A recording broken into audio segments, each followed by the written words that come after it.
ওখানে বঙ্গবন্ধুময় ছিল, এখন আবার জিয়াময় হয়ে যাবে। আপনি কি এখানে গণমাধ্যমের কোনো দায় দেখেন? গণমাধ্যম নিজেও দায়ী। জেল জীবনটা কেমন? মানবতা কিভাবে গুমরে কাঁদছে বাংলাদেশের, তা আমি জেলে গিয়ে দেখে এসেছি। এই বাস্তবতা থেকে বের হওয়ার কি কোনোই উপায় নাই? ফারজানা রূপার, শাকিল আহমেদ কিংবা শ্যামল দত্ত, এই মানুষগুলো হত্যা করতে পারে?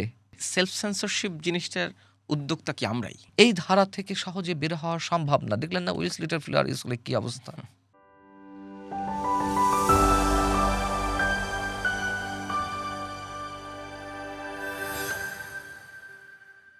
তেসরা মে ওয়ার্ল্ড প্রেস ফ্রিডম ডে। গণমাধ্যমের সূচকে রিপোর্টার্স উইদাউট বর্ডার্স RSF এর তথ্য অনুযায়ী, তাদের সবশেষ প্রতিবেদন অনুযায়ী বাংলাদেশের অবস্থান 152তম, যার মধ্যে এই তালিকা করা হয়েছে 180টি দেশের মধ্যে। এর আগের বছর বাংলাদেশের অবস্থান ছিল 149, অর্থাৎ 3 ধাপ পিছিয়েছে। এই রিপোর্টটি বলছে, স্বাধীনতার পর থেকে সকল সরকার গণমাধ্যমকে হাতিয়ার হিসেবে ব্যবহার করার চেষ্টা করেছে। একই সাথে এই RSF এর রিপোর্ট বলছে, গত 25 বছরের মধ্যে বিশ্ব গণমাধ্যমই সবচেয়ে উদ্বেগজনক পর্যায়ে আছে। বিশ্ব গণমাধ্যমের স্বাধীনতা এবং বাংলাদেশের গণমাধ্যমের স্বাধীনতা নিয়ে আমরা একটু কথা বলতে চাই। আমাদের আজকের অতিথি সাংবাদিক মঞ্জুরুল আলম পান্না, যিনি সন্ত্রাস বিরোধী আইনে 3 মাস জেল খেটেছেন, এখন জামিনে আছেন। তার সাথে আমরা কথা বলবো তার জেল জীবনের অভিজ্ঞতা এবং বাংলাদেশের গণমাধ্যমের স্বাধীনতা নিয়ে। মঞ্জুরুল আলম পান্না, আপনাকে আমন্ত্রণ জানাচ্ছি। অনেক অনেক শুভেচ্ছা আপনাকে এবং আলাপকে। ওয়ার্ল্ড প্রেস ফ্রিডম ডেতে কথা বলার জন্য আপনাকে কেন আমন্ত্রণ জানিয়েছি, কারণ আপনি সাংবাদিকতা করেছেন এবং আপনি সন্ত্রাস বিরোধী আইনে মামলা খেয়েছেন, জেলও খেটেছেন প্রায় 3 মাস। সেই হিসেবে আপনার পরিচয় করে দেওয়া উচিত ছিল যে রাষ্ট্রের অন্যতম শীর্ষ সন্ত্রাসী। প্রথমে আপনার একটু ওয়ার্ল্ড প্রেস ফ্রিডম ডে নিয়ে এবং গণমাধ্যমের স্বাধীনতা নিয়ে তো কথা বলবোই, জেল জীবনের অভিজ্ঞতাটা একটু শুনতে চাই। কেমন ছিল জেল? 3 মাস দেখলেন, আমরা শুনি কারাগার নাকি একটা ভিন্ন দুনিয়া, কারাগারের সাথে বাইরের দুনিয়ার কোনো রকম মিল নাই। আমরা বাইরে থেকে তো, ওইখানে কোনো গোয়েন্দা সংস্থা নাই, CCTV ফুটেজ কখনো লিক হয় না। জেল জীবনটা কেমন? আপনি যেভাবে বর্ণনা করছেন নিঃসন্দেহে তেমনই। তবে আমি ডক্টর মোহাম্মদ ইউনূস সাহেবের কাছে চিরকৃতজ্ঞ। চিরকৃতজ্ঞ এজন্য যে জেল জীবনের যে সামান্য বর্ণনা আপনি দেওয়ার চেষ্টা করলেন, ওগুলো তো আছেই, এবং যা মনে করছেন যে ভাবছেন তার চেয়েও আরও বেশি কিছু। কিন্তু আমি আরও অনেক বেশি কিছু পেয়েছি। ডক্টর ইউনূস বলছিলেন না, বা তার যে একজন প্রেস সেক্রেটারি ছিলেন, কি মিস্টার শফিক না কি নাম, যে বাংলাদেশে এই মুহূর্তে ইতিহাসে সর্বোচ্চ স্বাধীনতা ভোগ করছে গণমাধ্যম। কী ধরনের স্বাধীনতা ভোগ করছে আর মানবতা কীভাবে গুমরে কাঁদছে বাংলাদেশের, তা আমি জেলে গিয়ে দেখে এসেছি। মানে এটা আমি না গেলে তো দেখতে পারতাম না, অভিজ্ঞতা সঞ্চয় করতে পারতাম না। তো যাই হোক, সেটা নিশ্চয়ই অন্য হিসেব। এটাও ওই হিসেবের মধ্যে পড়ে যে জেল জীবন কেমন কেটেছে সেই কাটানোর দিক থেকে বললাম। দ্বিতীয়ত হচ্ছে, জেল মানে কি? জেল মানে আপনার চোখের সামনে ভেসে ওঠে অন্ধকার একটা প্রকোষ্ঠ, হ্যাঁ? জেল জীবন মানেই হচ্ছে বন্দি জীবন। জেল জীবন মানে হচ্ছে আপনি সারা পৃথিবী থেকে বিচ্ছিন্ন থাকা। সারা পৃথিবী বাদ দিলাম, আপনি পরিবার থেকে বিচ্ছিন্ন থাকছেন। সন্তান, স্ত্রী, ভাই, বোন সবার থেকে বিচ্ছিন্ন থাকছেন। আর যেই সংকটগুলো, থাকার সমস্যা, খাওয়ার সমস্যা, গোসলের সমস্যা, ইলিশ ফাইল বুঝেন তো, হ্যাঁ? ইলিশ মাছ যেভাবে কাত করে রাখে। পড়েছি, অনেকবার পড়েছি নারায়ণগঞ্জের জেল জীবনের অভিজ্ঞতায়। তো আমি যেদিন যাই, আমি তো কেরানীগঞ্জে ছিলাম প্রথম দিকে, পরে তো কাশিমপুরে ট্রান্সফার করা হলো। তো কাশিমপুরে গিয়ে দেখলাম, অমানবিকতা কাকে বলে? মানুষ শুধু ঢুকছে, মানুষ বের হচ্ছে না। প্রতিদিন আমরা অন্তত যেই বিল্ডিংয়ে ছিলাম, সেই বিল্ডিংয়ে প্রতিদিন নতুন, নতুন করে ১০০ জন, ১৫০ জন, ৭০-৮০ জন করে আসছে। আর ওইখানে যে কটা রুম আছে, আস্তে, আস্তে শোয়ার জায়গাগুলো ছোট হচ্ছে। একটা সময় হলো কি হলো, ২১ ইঞ্চি। আপনি ২১ ইঞ্চি চিন্তা করতে পারছেন? একটা মানুষ শোয়ার জন্য বেড থাকবে ২১ ইঞ্চি। ইলিশ মাছ এভাবে কাত করে রাখতে হয়, ওভাবে কাত করে থাকতে হবে। মানুষ ধারণের আর কোনো জায়গা ছিল না কারাগারে।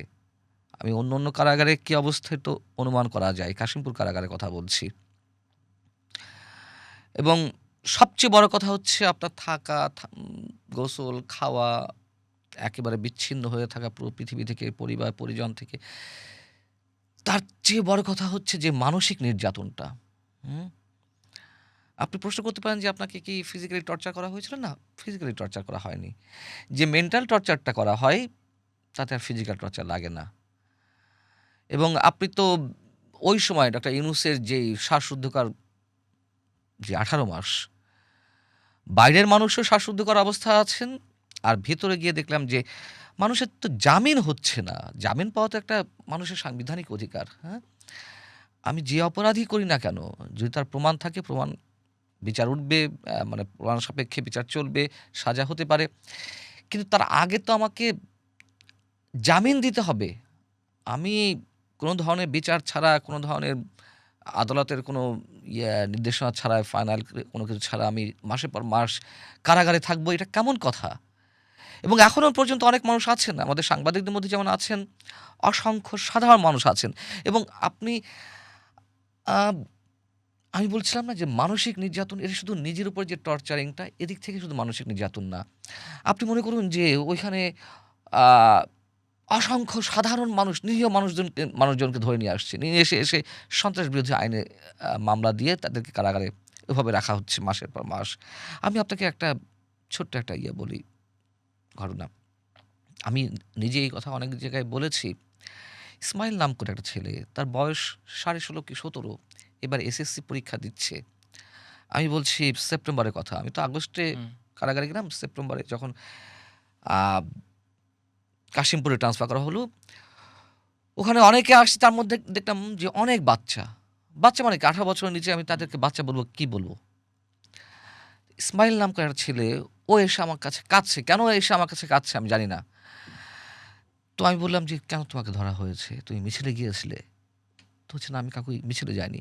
খুবই সংক্ষেপে বলি, যেহেতু সময় কম। ও এসছে তার চাচার সঙ্গে, চাচার রিং, মানে হার্টে রিং পরাতে হবে। এই ফার্স্ট টাইম সে ঢাকায় এসেছে। ফার্মগেটে একটা হোটেলে খাচ্ছিল। ঐদিন হয়তো সম্ভবত আওয়ামী লীগের কোনো বিচ্ছিন্ন বা বিক্ষিপ্ত মিছিল ছিল। গড়ে পড়াতে সবাইকে ধরা হচ্ছিল। ওকে ওইখান থেকে নিয়ে চলে আসলো। ও এসএসসি ক্যান্ডিডেট। আচ্ছা দেখুন, কারাগারের কথা বলছি, আমাদের আদালতগুলোর কি অবস্থা? এই ছেলের আইডেন্টিটি কার্ড শো করা হলো। তার চাচার চিকিৎসার জন্য আসা হয়েছে, চাচার সব ধরনের কাগজপত্র, যেই হসপিটালে অ্যাডমিশন নিয়েছে সেই হসপিটালের সব ধরনের কাগজপত্র। তারপর আমাদের বিচারকরা তাকে জামিন দিলেন না। শিশু কারাগারে তো নিতে হবে, তাই না? শিশু সংশোধনাগারে। সে তো আন্ডার এজ, মানে ১৮ র নিচে। সে শুধু আমার সাথে কথা বলে প্রতিদিন, আর বলতে থাকে, "কাকু, ওর বাড়ি হচ্ছে চুয়াডাঙ্গায়।" চুয়াডাঙ্গা আঞ্চলিক ভাষায় মানে কথা বলত। "কাকু, আমি ছাড়া পাবো তো কাকু? কাকু, আমি পরীক্ষা দিতে পারব না তো কাকু?" আপনি কিভাবে সহ্য করবেন এগুলা? এই চলছে বাংলাদেশে। এখনো চলছে। এখনো চলছে। এবং সেই ছেলেটার ২ মাস আগে, এই যে পরীক্ষা চলছে তার ২ মাস বা ২.৫ মাস আগে তার জামিন হয়েছে। মানে ৫ থেকে ৬ টা মাস, সে সেপ্টেম্বরে অ্যারেস্ট হয়েছে। কোথায় আছি আমরা? আপনি বলছেন যে কেমন লাগলো জেল জীবন? আমি তো আমার থাকার কষ্ট, খাওয়ার কষ্ট, আমার ঘুমানোর কষ্ট সব ভুলে গিয়েছিলাম। যে নতুন, নতুন গল্প আমি শুনছিলাম, যে অভিজ্ঞতা সঞ্চয় হয়েছে, সেখান থেকে আমি নিজের আর আ আ শারীরিক কষ্টের কথা কি ভাববো? নিজের পরিবারের কথা কি ভাববো? অবশ্যই পরিবারকেই তো দিন শেষে সাফারিংস এর শিকার হতে হয়। তাদেরকেই পেটা করতে হয়। আমি না জেলে আছি, হয়তো দিন গুনছি কবে যাবো। আমাকে ছাড়ানোর জন্য আমার ওয়াইফ, আমার সন্তান, তারাই তো কষ্ট করেছে। খোঁজ তো তেমন কেউ নেয়নি। হয়তো ওই পাশে আছি, কি অবস্থা, কবে ছাড়া পাবে, এই পর্যন্তই তো। এই হচ্ছে অভিজ্ঞতা। জেলে নাকি শোনা যায়, অনেকে বলেন যে টাকা থাকলে জেলে সব পাওয়া যায়। পাওয়া যায়? আমার তো টাকা ছিল না।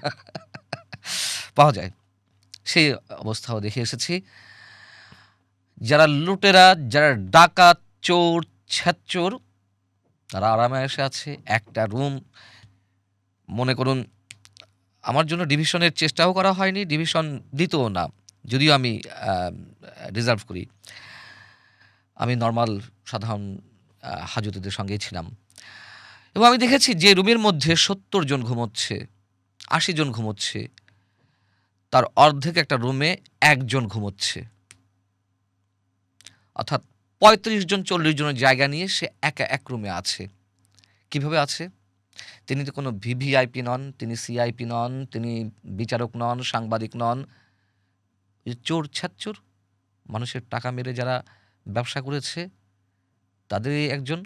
আমি এক্সাম্পল দিচ্ছি, এরকম অনেকে আছে। আ জেলে আছে সন্তান, মানে স্ত্রী গর্ভবতী। এই স্ত্রী তো আমরা পেয়েছি। এই স্ত্রী আপনি পাননি? পেয়েছি তো। মানে কিভাবে জেলে কি সম্ভব? তাহলে টাকা দিয়ে সুখ কেনা যায়? সুখ কেনা যায় না আসলে। আম একটু আরাম-আয়েশটা কেনা যায়। আরাম-আয়েশে থাকা যায়।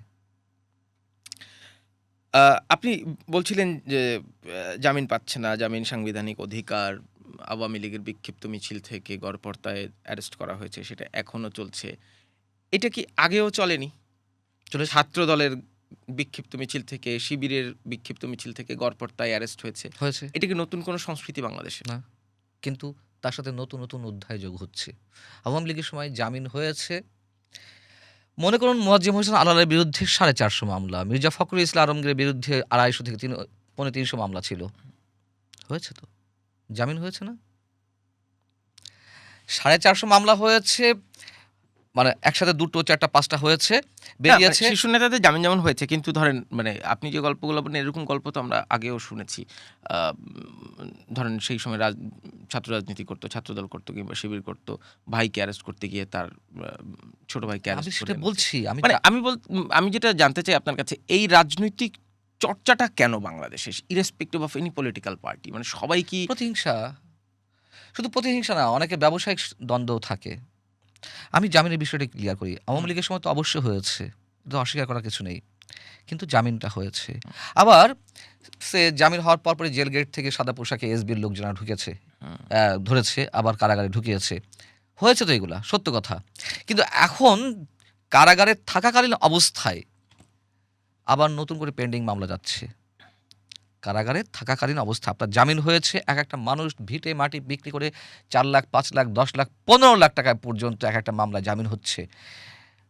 জামিন হওয়ার পরে বেল বন্ড যখন জেল গেটে যাচ্ছে, তখন জেল গেট থেকে ফোন দেওয়া হচ্ছে বিভিন্ন গোয়েন্দা সংস্থার কাছে, সংশ্লিষ্ট থানার কাছে, আমাকে জামিন হয়েছে, কোনো মামলা আসবে কিনা। হ্যাঁ, মামলা দিচ্ছে, মামলা আসতে দেরি করছে, 10 দিন, 15 দিন, 20 দিন হয়ে যাচ্ছে।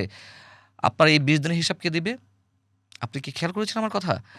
মানে জামিন হয়েছে সে আজকে 2 তারিখ হুম বা 3 তারিখে জামিন হচ্ছে, তার নামে নতুন কোনো মামলা নেই, কিন্তু তাকে আটকে রাখতে হবে, তার নামে মামলা প্রসিডিউর করে আসতে আসতে 15-20 দিন লেগে যাচ্ছে। রাষ্ট্র তাকে এই 15-20 দিনে কি হিসাব দেবে? এবং এভাবে আরেকটা মামলা জামিন হচ্ছে, তাকে নতুন নতুন মামলা দেওয়া হচ্ছে। আমি এখানে একজনের কথা স্পেসিফিক্যালি বলি, অনেক বলা যাবে।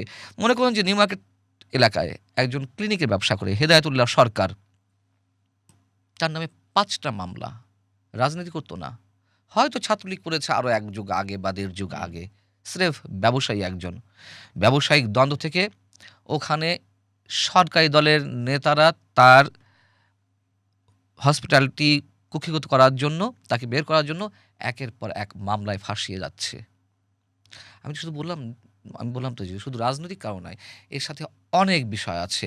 আমি দেখছি যে এই যে জুলাই হত্যা মামলা, হ্যাঁ, ছেলে প্রেম করছে মেয়ের সাথে, মেয়ের বাবা ক্ষমতাশালী, তাকে জুলাই হত্যা মামলার মধ্যে ঢুকিয়ে দিয়েছে ওই ছেলেকে তো ঢুকিয়েছে, ওই ছেলের বাবাকেও জুলাই হত্যা মামলায় দিয়ে কারাগারে নেওয়া হয়েছে।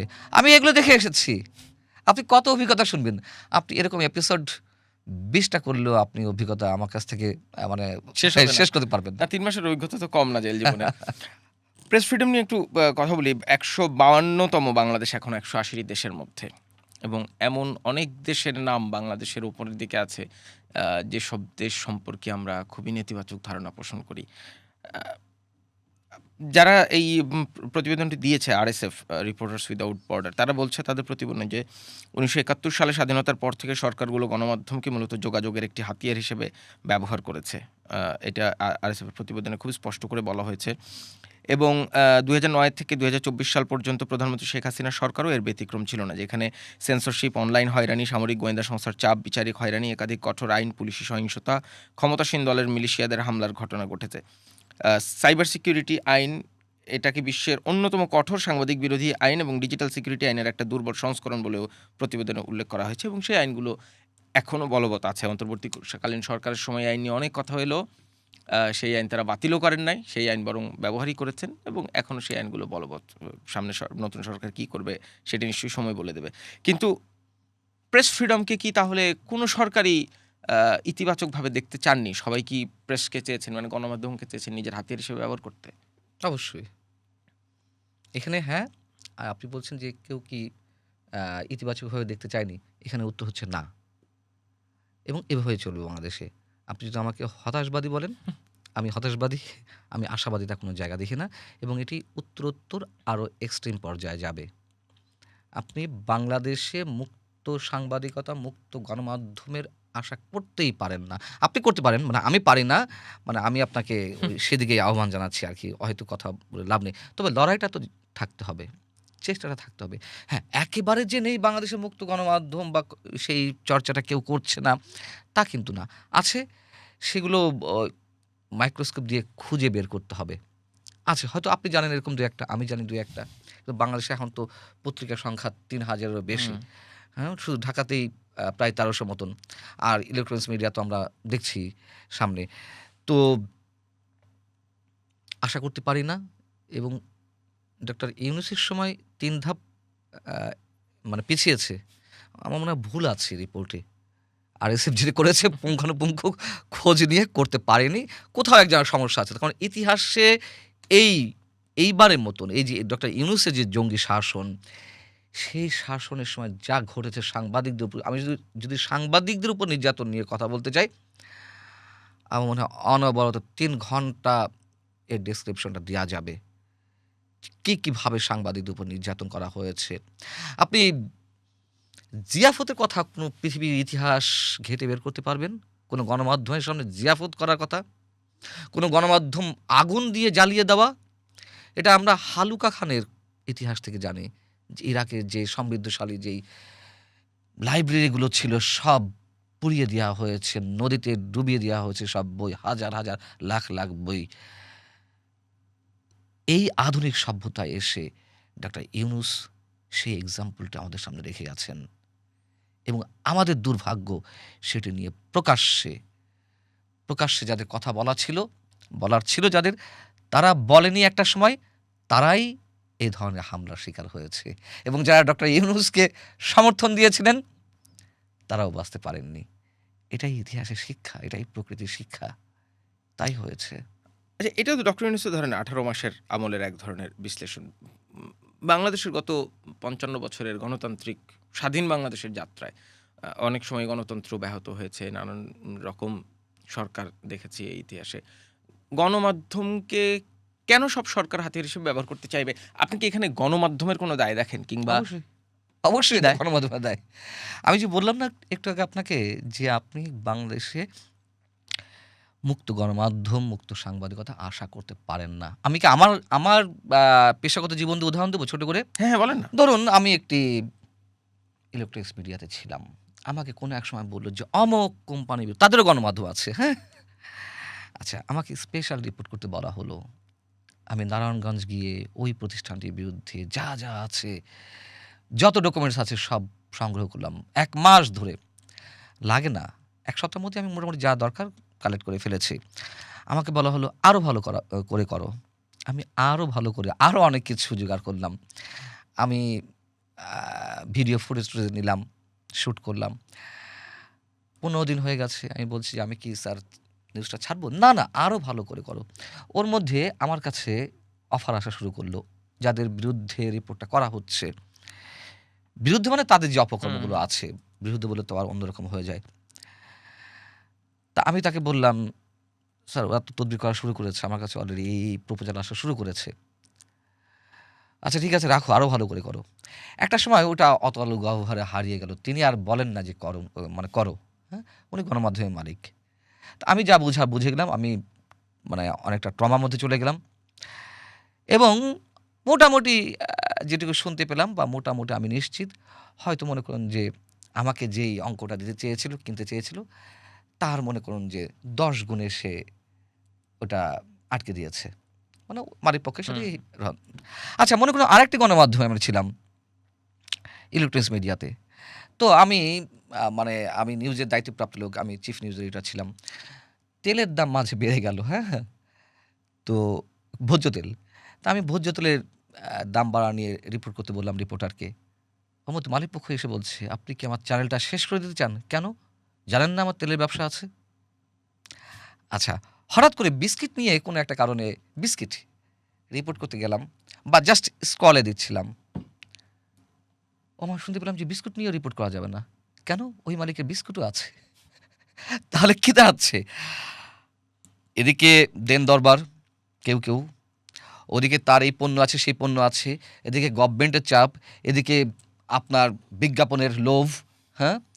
এদিকে আপনার জঙ্গি গোষ্ঠী, আমি শুধু জঙ্গি বলতে ওই কথিত ধর্মীয় জঙ্গি গোষ্ঠী বলছি না। নানান ধরনের চাপ। আপনি এই চাপ সামলে আপনি যদি নিজে মালিক হন, যদি নিজে ডিটারমাইন্ড থাকেন যে না আমি আমার সাংবাদিক স্বাধীনতা দেব, সেটি অন্য কথা।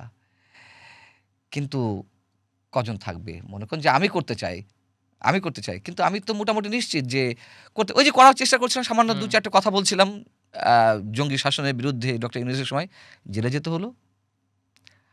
তো আমার পরিবারের প্রতি আমি কৃতজ্ঞ। আমার সন্তান, আমার স্ত্রীর প্রতি যে তারা আমাকে আ উৎসাহ না দিক, অন্তত বাধা দেয় না। এরকম কজন থাকবে? এবং আমি তারপরেও বলি, যদি স্পেসিফিক্যালি আপনি আমার কথা বলেন, আমিও 100% সত্য বলতে পারি না। পারি না তো, এটা সত্য কথা। আমি বলব না যে আমি খুব সত্য কথা বলি, আমি খুব আদর্শবান সাংবাদিক। পারি না। 50% ও বলতে পারি না। এখনো তো আপনি যে বলেন যে এখন তো কোনো সমস্যা নেই সরকারের সময়। নেই, চাপ তো অনুভব করি। তার কয়েকটা সিম্পটম তো দেখা গেছে। সো আমি এইজন্য বললাম যে এদেশে মুক্ত গণমাধ্যম আপনি কখনোই আশা করতে পারেন না। আমরা একটা শব্দের সাথে খুব পরিচিত, মানে আমি আমার সাংবাদিকতার ক্যারিয়ারেও পরিচিত, সেটা হচ্ছে সেলফ সেন্সরশিপ। হ্যাঁ, রাইট। হ্যাঁ, শেষ করুন, আমি এই বলছি। সেলফ সেন্সরশিপ জিনিসটার উদ্যোক্তা কি আমরাই? আচ্ছা, আপনি বলছিলেন যে গণমাধ্যমের দায় আছে কিনা? ওই দায়ের কথা বলতে গিয়ে এত কিছু বলে হুম, ফেলেছি, হ্যাঁ? ধরুন আমি ডক্টর ইউনূস সরকারের উদাহরণ দিই। আ আমি যেকোনো একটা ইলেকট্রনিক্স চ্যানেলে আমি নিউজের দায়িত্বপ্রাপ্ত। আ শহীদ দিবস, স্বাধীনতা দিবস, বিজয় দিবসগুলোতে পত্রিকায় যেমন ইতিহাসভিত্তিক মাসব্যাপী একটা কলাম থাকে, হুম, টেলিভিশনগুলোতেও নানান ধরনের আয়োজন থাকে এবং ডগই উড়ানো হয়। বিজয় দিবসে জাতীয় পতাকা কিংবা মুক্তিযোদ্ধাদের সিম্বলিক কোনো হুম, ছবি দেয়া হয়। ২০২৪ এর ডিসেম্বরে, ২০২৫ এর ফেব্রুয়ারিতে, ২১ ফেব্রুয়ারিতে আমি যতদিন ছিলাম, ৬ মাস ছিলাম, কাজ করতে পেরেছি। পরে ছাড়তে বাধ্য হই। তো তখন কিন্তু আমাকে কেউ ফোন দিয়ে বলেনি যে এগুলো করা যাবে না।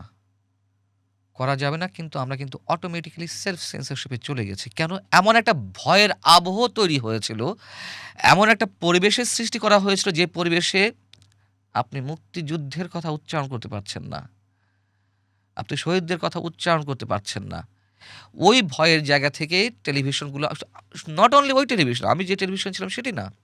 গণমাধ্যম মানে পত্রিকাগুলোর ২ টি থেকে ৩ টে ছাড়া এবং টেলিভিশনগুলোরও ২-৩ টে ছাড়া দেখলাম যে ওই বিশেষ আয়োজনগুলো নেই। হুম। কেন নেই?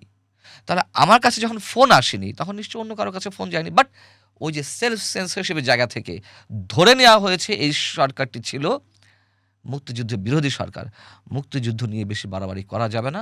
অতএব ওইসব আয়োজন নিজে থেকেই বাদ দিয়ে দেওয়া হলো। এই যে সেলফ সেন্সরশিপ এবং সোশ্যাল মিডিয়ায় এই গত ২ দিন ধরে একজনের একটি লেখা বেশ ভাইরাল হয়েছে। উনি আওয়ামী লীগের সময় বঙ্গবন্ধুকে নিয়ে লিখেছেন, শেখ হাসিনাকে নিয়ে লিখেছেন।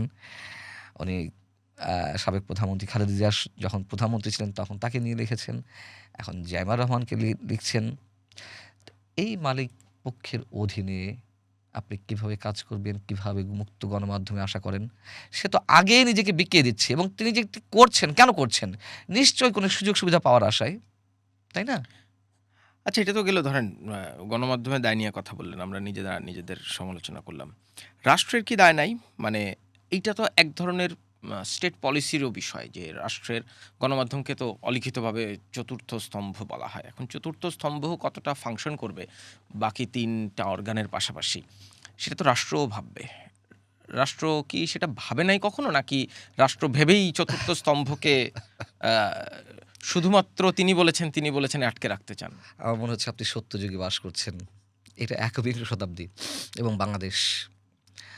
আপনি যে সত্য যুগের কথা বলছেন, যেখানে কল্যাণমুখী রাষ্ট্রের কথা ছিল, যেখানে আ বুর্জোয়া বলে কোনো শব্দ ছিল না। বুর্জোয়া শব্দটা তাও তো ভালো। এখন তো পেটি বুর্জোয়া। আপনি সেই পেটি বুর্জোয়ার একটা সমাজ ব্যবস্থায় সেই রাষ্ট্রের কাছে আপনি কি আশা করবেন? আপনি দায়বদ্ধতা সরকারের কার কাছে আশা করবেন? সরকারগুলো তো চাইবে যে তারা আমার নিয়ন্ত্রণে থাক, এবং এটি যে শুধুমাত্র বাংলাদেশের সমস্যা তা না। এটি এখন বৈশ্বিক হ্যাঁ, না সমস্যা। সেই প্রসঙ্গে তো একটু আসতামই। কারণ এই যে আরএসএফ এর এই রিপোর্টই বলছে গত ২৫ বছরের মধ্যে বিশ্ব হুম। গণমাধ্যমের স্বাধীনতাই হ্যাঁ, সবচেয়ে হ্যাঁ, উদ্বেগজনক অবস্থায় হ্যাঁ। আছে। যেমন আমি আপনাকে একটা এক্সাম্পল দিই। Politico the Politico. Politico, the Politico এবং দ্য টেলিগ্রাফ ওয়ার্ল্ড ফেমাস গণমাধ্যম, হ্যাঁ? এটা এক্সেল স্প্রিনজার, এটা যাদের প্রতিষ্ঠান, মানে যাদের গণমাধ্যম, সেই এক্সেল স্প্রিনজারের যিনি প্রধান নির্বাহী তিনি বলে দিয়েছেন যে ইসরায়েলের পক্ষে কথা বলতে হবে। ইসরায়েলকে যারা সমর্থন করবে না, মানে তার সাংবাদিকদের কথা বলছেন, তারা যেন পদত্যাগ করে। অতএব আপনি আ পজিটিভ কিছু পেলে সেটা অন্য কথা। কিন্তু সারা বিশ্বে এই ধারা চলছে। আমি রাজনৈতিক দিকে না গেলাম। বিষয়টি হচ্ছে যে এখন যে বিজ্ঞাপনের যে যুগ, আ আমি বহুজাতিক কোম্পানি বলব না এগুলোকে। মানে অনেক ধরনের ব্যবসা আছে, হ্যাঁ? তার মধ্য থেকে কেউ কম্পারেটিভলি তাদের যারা মানে তাদের যে গণমাধ্যমগুলো আছে, কম্পারেটিভলি হাতে গোনা ২-১ টা একটু ভালো করছে। আর তো সব তাদের ব্যবসায়িক স্বার্থে। এবং আপনি দেখুন, আপনি যে সরকারের দায়ের কথা বলছিলেন, এবং যে ডক্টর ইউনূস সরকার যেটি গেল, তারা তো বলেছিল যে ইতিহাসের সর্বোচ্চ ভালো সময় উপভোগ করছে তারা সাংবাদিকরা। ডক্টর সেই ইউনূস সময় নিজেই তো বলেছিলেন মন খুলে সমালোচনা হ্যাঁ, করুন। হ্যাঁ, হ্যাঁ, মন খুলে সমালোচনা করতে গিয়ে তো মন খুলে একের পর এক সাংবাদিকের উপরে নির্যাতন শুরু হলো, কারাগারে নেয়া শুরু হলো। এখন বিষয় হচ্ছে যে ওই সময় ২ টো টেলিভিশন দেয়া হয়েছিল। দ্য লাইভ এবং আরেকটা নাম ভুলে গেলাম। Next the next, right. The next এবং লাইভ, এই ২ টা কে পেয়েছিল? সেই সময় ডক্টর ইউনূস সরকারের ভর কেন্দ্র যারা ছিল, এনসিপি বা জামাত, তাদের লোকজনকে দেয়া হয়েছে এই ২ টো টেলিভিশন, হ্যাঁ? অতএব আপনি এই বাংলাদেশে কি আশা করবেন?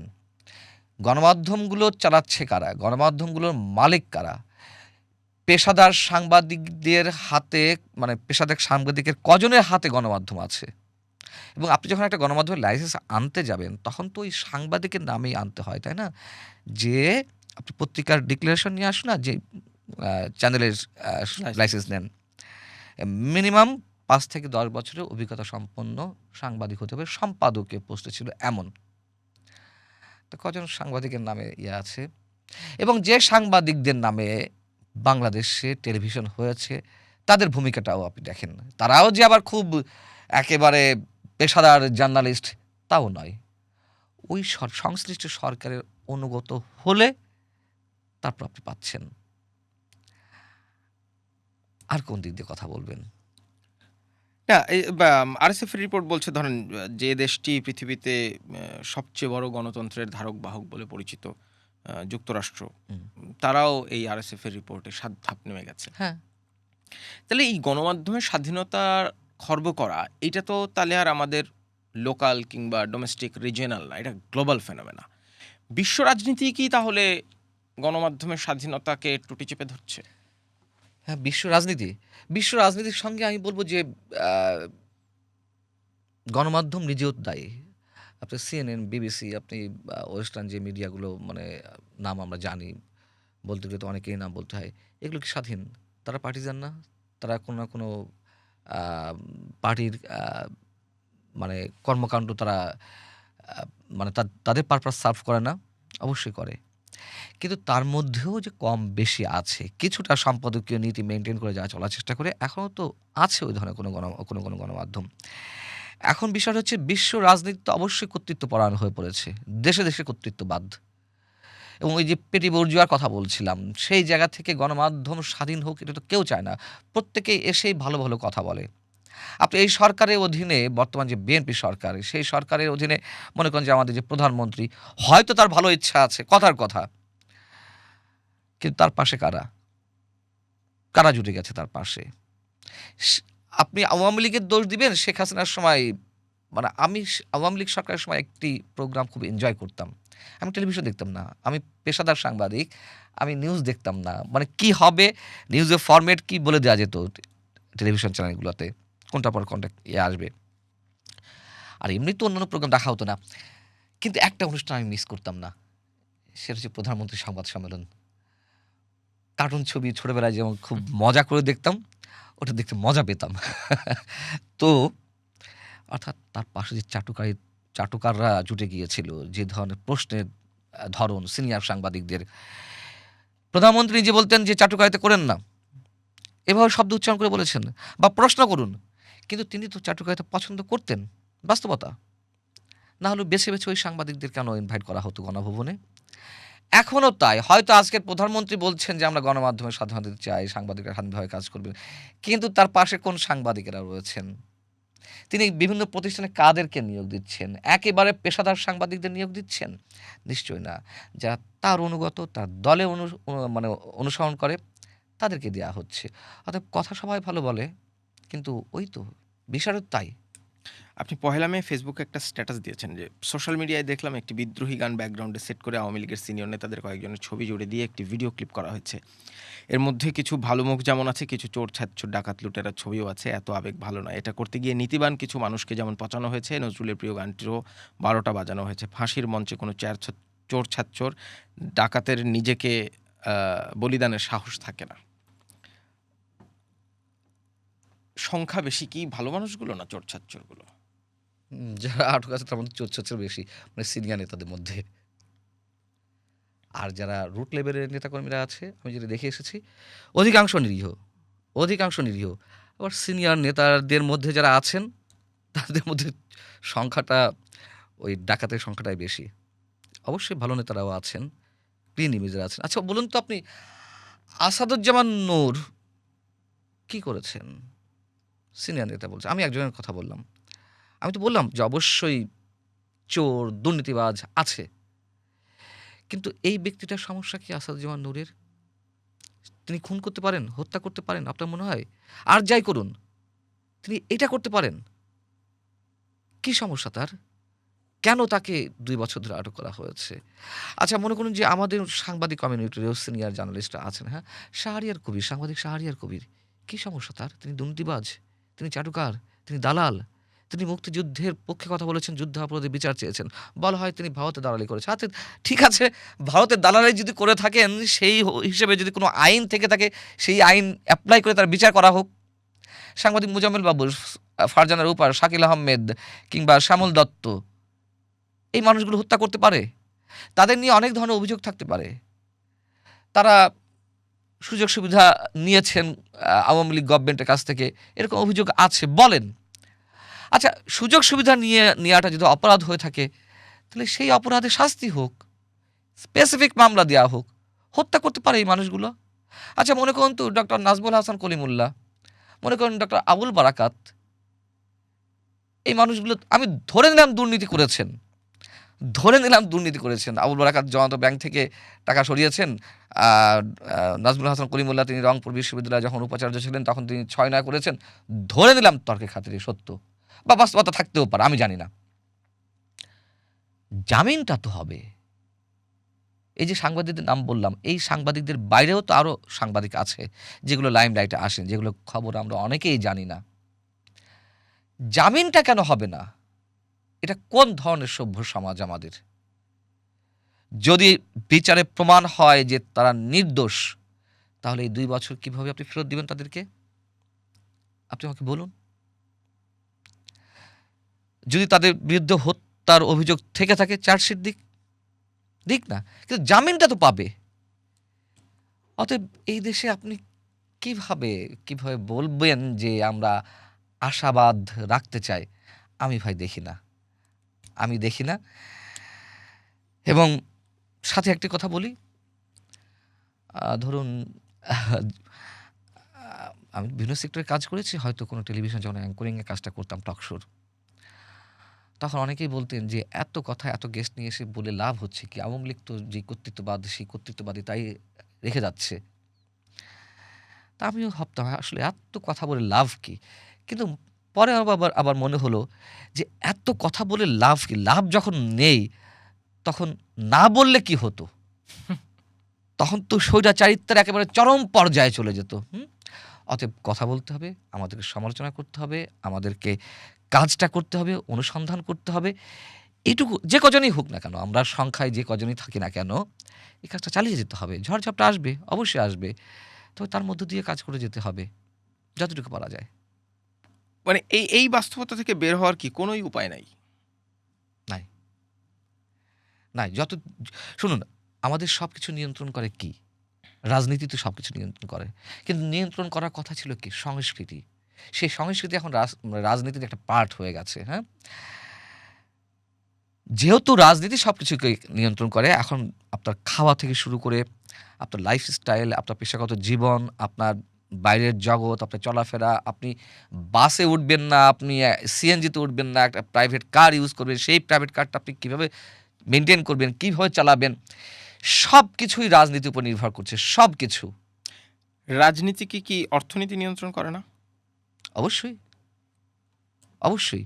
যদিও মার্ক্সের থিওরি পৃথিবীতে যা কিছু সতত ঘূর্ণায়মান সব অর্থনীতিকে বা অর্থকে কেন্দ্র করে ঘটছে।